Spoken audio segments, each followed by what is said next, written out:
It all started the day they found out. I remember sitting in the kitchen, holding a cup of tea that had long since cooled. My mom was standing at the sink, and my dad was flipping through a newspaper at the table. It seemed like just another ordinary evening when the air suddenly became thick, as if before a thunderstorm. I mentioned his name Michael accidentally, by the way, telling him about how we were walking in the park. And then my dad looked up. Not as usual, when he was just listening, but with some cold, piercing look that pierced through. Mom turned sharply, her lips pressed into a thin line. I felt my heart clench, not yet realizing what had gone wrong. They knew Michael was of a different race. I didn't hide it, I never thought it was something to hide. But when my mom opened her mouth, her voice was like a whip. She said I couldn't go out with him. Not because of who he was, kind, funny, someone who always found a way to make me laugh, but because of how he looked. Because of the color of his skin. My dad added that it was not about us, not about our family, that people would talk, and they didn't want shame. Shame. This word stuck to me like a burdock, and I felt something inside me crack. I tried to argue. My voice was trembling, but I still shouted that it was unfair, that they didn't know Michael, that he was better than anyone I had ever met. But they didn't listen. My mom just kept saying that I was young, that I didn't understand, that it was for my own good. Dad stood up and said that it was out of the question. Either I stop seeing him or I can forget that I have a family. Just like that, a direct ultimatum, no compromise, no chance to explain. I looked at them and did not recognize them. These people who taught me to be kind and honest suddenly became strangers, as if someone had replaced them with actors in a bad play. That evening ended quietly. I went to my room, closed the door and just sat on my bed, staring into the darkness. Tears rolled down my cheeks, but I didn't even wipe them away. I didn't have the strength. Their words were replaying in my head, their faces distorted by some kind of incomprehensible hatred.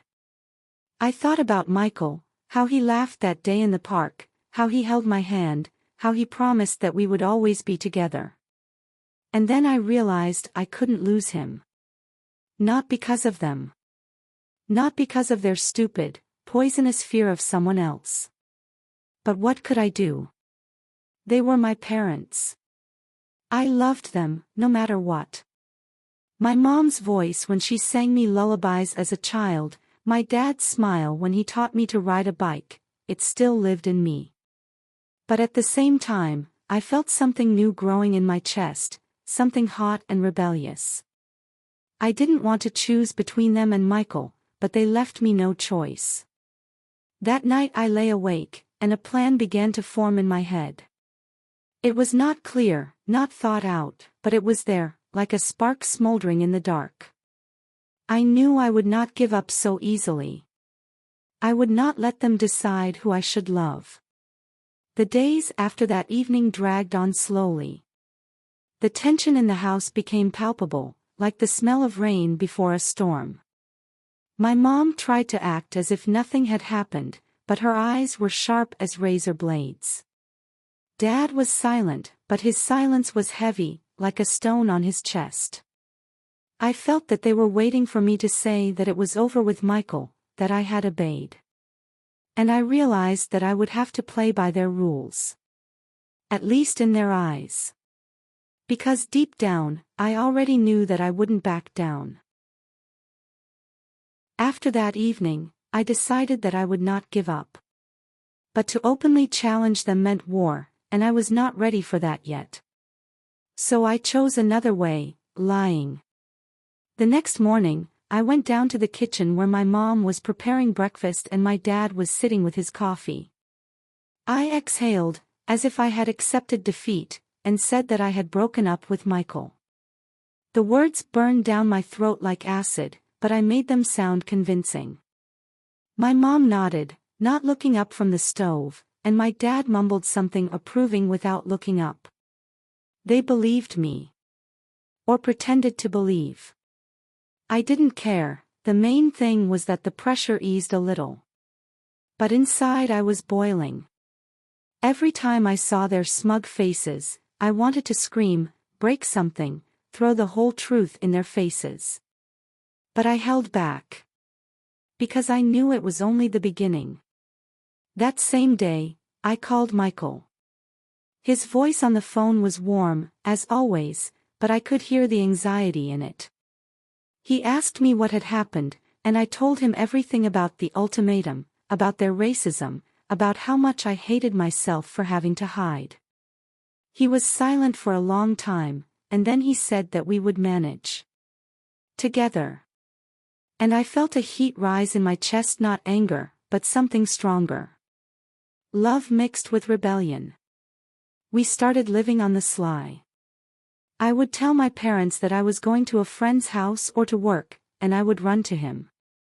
We would meet in a small coffee shop on the outskirts of the city, where no one knew us, or walk in the park late at night when the darkness hid us from prying eyes. Each such meeting was like a breath of air after a long dive underwater. Michael would laugh, hug me, and for a moment I would forget about everything, about their words, about their hatred, about the fact that I lie every day. But then I would return home, and the mask would go back on my face. The lie became my shield. I learned to smile when my mom asked how I was doing and nod when my dad grumbled about how I had finally gotten my act together. But every time I uttered these fake words, something inside me grew dim. I felt like I was split. One was their obedient daughter, and the other, the real me, lived only for Michael. And this second me was getting stronger.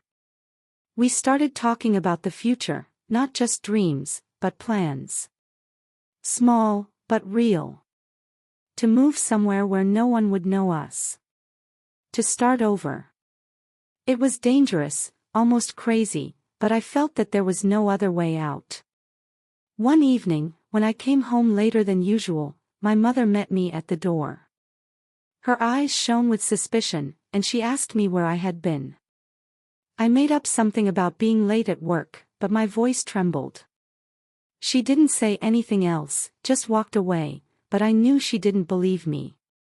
Dad was quieter than usual that day, and his silence pressed harder than any words. I realized that time was running out. My lie was held together by thin threads, and they could break at any moment. That night I lay in bed, looking at the ceiling, and thought about Michael. About how he held my hand the last time we went for a walk, how he whispered that we were stronger than all this. And I felt like I couldn't stop. The lie was just the beginning, a temporary bridge to something more. I didn't know where it would lead me, but I knew one thing, I wouldn't give it away. Not to anyone. Even if it meant lying to everyone around me. Even if it meant risking everything I had. As the days passed, I learned to balance on that precarious edge. But every time I saw Michael, every time I heard his voice, I realized that it couldn't last forever. We were like a ticking time bomb, and time was ticking incessantly. Living on two fronts became my new rhythm. During the day, I was a shadow of myself, walking home, nodding at my mom's questions, avoiding my dad's gaze. At night, I came to life. Michael and I found ways to be together, even though we knew that every step was a dance on the edge of an abyss. We no longer just went for walks or hid in coffee shops. We started building something real, something that no one could take away from us. And one day it stopped being just a dream, we took a step from which there was no turning back. It happened almost by accident. We were sitting in his small apartment, which smelled of coffee and old books. Michael was holding my hand, and we were talking about how things could have been if not for their hatred, their rules. And suddenly he looked at me as if he could see through all my fears and said that he didn't want to wait. That he wanted to be with me, not sneaking around, but for real. I felt my heart pounding, not out of fear, but out of some wild, crazy happiness. We got married a few days later. No dresses, no guests, no all that is shown in the movies. Just the two of us, in a small office with a tired clerk who had no idea that he was signing our rebellion. That moment was like an explosion, quiet, but so powerful that I felt it in every cell. Michael smiled as we walked outside, and I realized that we were no longer just a couple. We were a team, bound by something more than their anger or my imagination. But the joy didn't last long. After a couple of weeks, I felt something was wrong. At first, I put it down to nerves, the lies at home, the constant fear of being found out. But then I realized. I was pregnant. It hit me like a bolt from the blue. I was sitting on the bathroom floor holding a 2-strip test and didn't know whether to laugh or cry. Michael was there when I told him. He hugged me so tightly I could feel his hands shaking, but his voice was calm. He said this was our chance, our little piece of the future. And I believed him. But deep down, I knew it wasn't just joy. It was a bomb, another one that I was hiding from everyone. Because if they found out not just about Michael, but about the baby, everything would fall apart. Now I was living with 2 secrets, and each one was heavier than the other. I became more careful at home. My mother began to notice that I was pale, that I didn't eat enough, and I made excuses about stress or colds. But her eyes were getting sharper, as if she felt I was hiding something. Dad was silent as usual, but I saw him sometimes stop outside my room as if he wanted to say something. I knew they were not stupid. They were waiting for me to slip up, for my mask to fall off. But it was different with Michael. We became closer than ever. Every time we met, it was like a breath of freedom, albeit mixed with anxiety. We talked about the baby, what we would name it, where we would live, how we would make it work. These were fragile plans, but they kept me afloat. But every time I came home, reality would hit again. I would look at myself in the mirror and not recognize the girl standing there. I was a wife. I was a future mother. And I was a liar who walked on a razor's edge every day. Fear grew with my stomach, even though it was not yet visible. I knew I couldn't hide it forever. Michael said we could run away, just pack up and go somewhere far away. But I couldn't. Not because I didn't want to, but because something in me was still clinging to them, to my mom, to my dad, to the family we used to be. I hated them for what they did, but I couldn't just tear them out of my heart. And it was tearing me in half. That night, as I lay in bed, feeling the first faint movements inside, I realized that the game was over. My secret life was my refuge, but it couldn't last. Something was coming, something I couldn't stop. And I was afraid that when the truth came out, it would destroy everything I was trying to save. Secrets began to strangle me like a noose that was slowly tightening. I woke up every morning with the feeling that today was the day everything would fall apart. My mother became more vigilant, her eyes following my every move, as if she was looking for a crack in my story. One day she asked me why I was so often tired, and I mumbled something about long shifts at work. She didn't react, but her silence was more eloquent than her words. Dad changed too. He no longer just sat with the newspaper, but gave me short, sharp glances, as if he was waiting for me to confess. I felt that they suspected something, but I didn't know how close they were to the truth. Michael could see me melting before his eyes. He held my hand while we were sitting in his apartment and told me that we had to decide whether to run away or confess. I couldn't choose. Running away sounded like freedom, but leaving everything behind meant cutting off a part of myself. And to confess. It was like jumping into an abyss without a parachute. But time was running out. My stomach hadn't given me away yet, but I knew it was a matter of weeks. And then no excuses would work. Tension at home grew like weeds after rain. One evening, my mom suddenly mentioned Michael for the first time in a long time. She said it as if in passing, something about how she was glad I was rid of that nonsense. Her voice was calm, but there was an undertone in it, as if she was checking up on me. I forced myself to smile and nod, but everything inside me was tight. Dad looked up from his plate and stared at me for longer than usual. I could feel the sweat on my back. Did they know more than they were saying, or was it just my nerves playing tricks on me? I couldn't figure it out. And then came the invitation to the family dinner.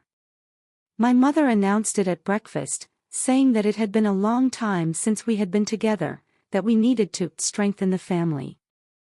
Her words sounded warm, but they had a cold flavor. Dad added that it was a good idea, and his tone was too firm for a simple dinner. I felt a knot tie in my stomach. This wasn't just a gathering, it was a trap, or at least a test. They were up to something, and I knew I wasn't ready for it. The days before dinner dragged on like an eternity. I tried to hold on, but every look from my parents, every word they said, cut me like glass.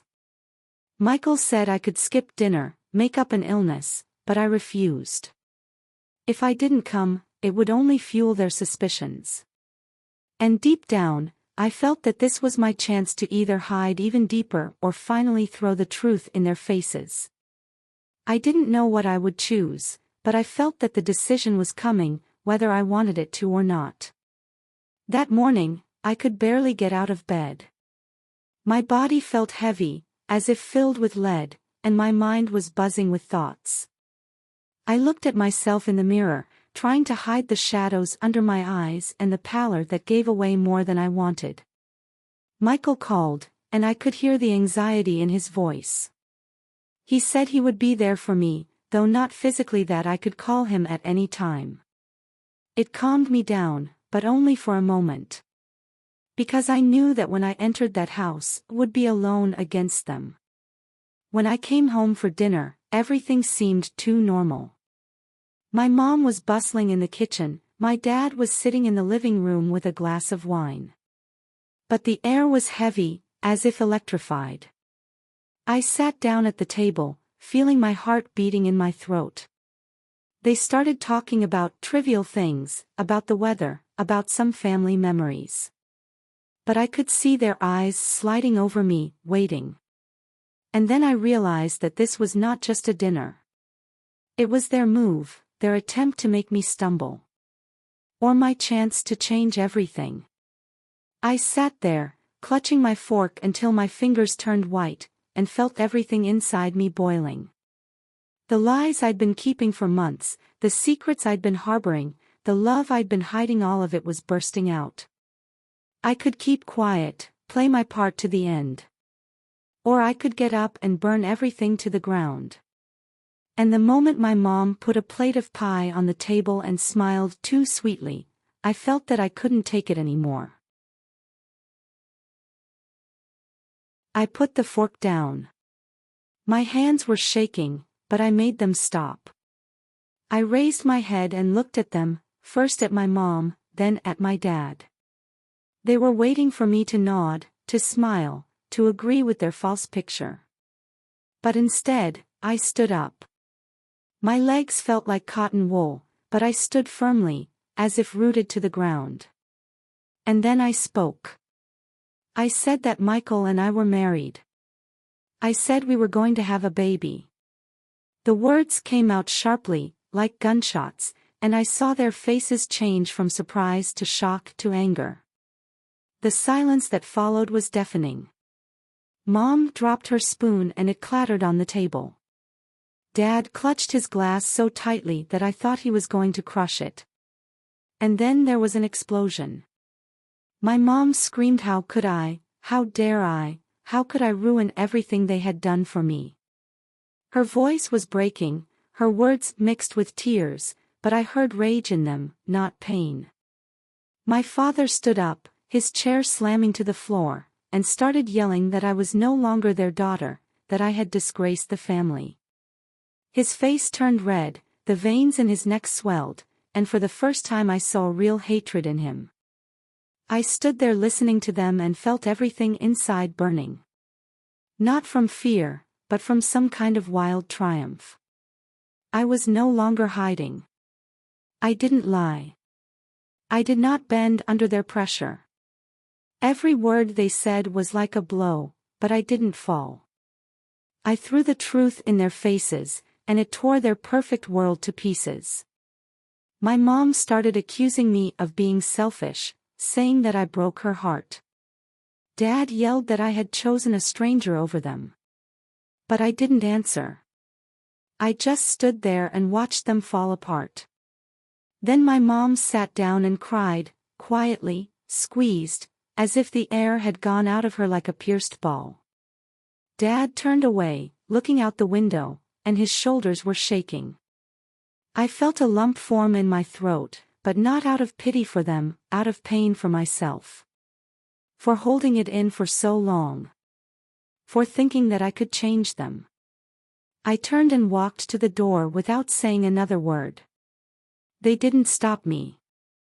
They didn't call me back. And when I went outside, the cold air hit my face, but I felt like I could breathe for the first time in a long time. I was walking to Michael's, and every step echoed in my head. I knew I had done something irreversible. They could have turned their backs on me forever. But in that moment, I felt free not from their love, but from their control. The child in me stirred, as if to remind me that I was no longer alone. And when I got to his apartment, when he hugged me and didn't ask me what had happened, I realized that I had won. But at what cost? That night I lay next to him and listened to his breathing. And in my head, their faces were spinning, distorted by anger, broken by tears. I didn't know if they would ever forgive me. I didn't know if I wanted to. But I knew one thing, I was no longer their doll. And this feeling was both sweet and bitter, like blood on the tongue after a fight. Days passed, and their silence was louder than their screams. They did not call, did not come, did not write. I knew they were at home, a few blocks away, but there was now a gap between us that I had dug myself. One day I saw my mother in the supermarket. She was standing by the cereal shelf, and for a moment our eyes met. Her eyes were red, but she turned away and walked away, as if I were a ghost. I stood there holding the carton of milk and felt my chest burning. Not out of pity for her, but because I was still waiting for some sign. Dad was different. A week later, after dinner, he left me a message, short, dry, like an order. He said I could come back if I changed my mind. I listened to his voice and felt everything in me clench with anger. Come to my senses. To give up on Michael, on our marriage, on the child growing inside me. I deleted the message without replying. But his words gnawed at me for longer than I wanted to admit. Because somewhere deep inside, I could still hear that little girl who wanted to make her dad proud. Life with Michael became my anchor. We were preparing for the baby, buying tiny things, arguing about names, laughing at how little we knew about parenthood. But every time I put my hand on my belly, I felt not only joy, but also a shadow. A shadow of what I had left behind. I had no doubt about my choice. Michael was my home, my world. But I could not shake the thought that this house was built on the ruins of another. One evening, my mom suddenly appeared at our door. I opened it, and we just stood there looking at each other. Her face was pale, her hands trembling as she handed me an old children's album, mine, with photos from my childhood. She said she thought I would want to keep it. Her voice was quiet, almost broken, and I felt a lump in my throat. I took the album, but did not invite her inside. She stood there for a moment longer, as if she wanted to add something, and then she left. I watched her go and didn't know if it was goodbye or an attempt to reach out. After that, I often leafed through that album. Looking at my little self, at their young faces, I felt everything mixed up: love, pain, anger, regret. They were not monsters, but their love was poisonous, and I could not accept it. Michael saw how I was thinking, and one day he said that time would put everything in its place. I wanted to believe him, but I wasn't sure if I wanted those places to ever come together again. The child in me was growing, and every day I felt stronger. I wasn't hiding anymore, I wasn't afraid. But the truth I threw in their faces left scars, not only on them, but also on me. As I walked forward, holding Michael's hand, I knew that something new was ahead of us. Something that we would build ourselves. But where would this path lead? Will I ever find peace with them? Would I even want to? I did not know. And in this uncertainty, there was something alive, not victory, not defeat, but simply movement. On the last night, when I lay there and felt our baby kicking, I realized that it was not over. They are out there somewhere, with their pain and their walls. And I am here, with my choice and my freedom. And between us is a whole life that has not yet been written. I closed my eyes and felt fear recede, giving way to something else. Not hope, not certainty, but simply possibility.